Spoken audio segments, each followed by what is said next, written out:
Good day, ma'am. Do you have a new product stock? I would like to buy some today.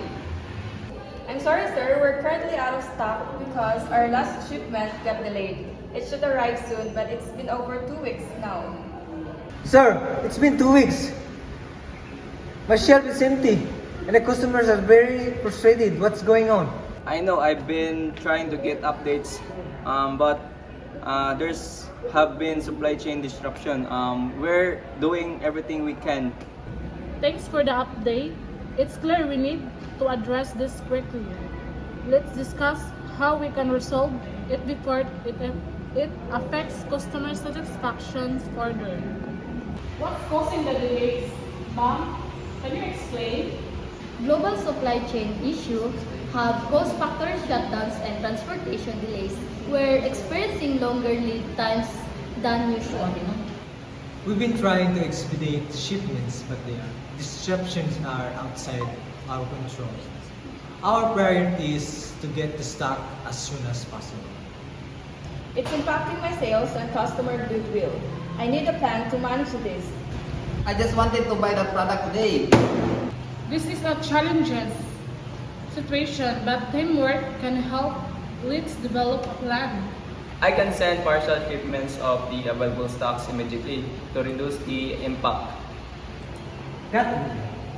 But I also need a regular updates. If I know when to expect shipments, I can manage customer experience better.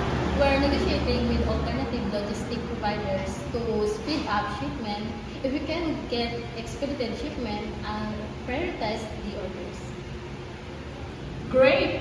So the plan is we'll work on expedited shipment. We'll send partial orders in community regularly and Tyler will adjust order if needed. Be patient and appreciated while to resolve this. Thank you. I appreciate the honest update. It's better than being left in the dark. I'll coordinate to get the fastest possible shipments and keep Taylor updated quickly. We'll do our best to expedite and inform you of any changes. I'll inform my customers about the delay and the partial shipments. Transparency is the key. Exactly. Clear communication and cooperation are essential to overcoming challenges like this. Thanks. I see the sales are stocking. I appreciate that effort. Thank you for your patience. We are working closely with our partners to get everything back on track. Remember, proactive communication and collaboration turn problems into opportunities for stronger relationships. Together, we can manage any supply chain challenge.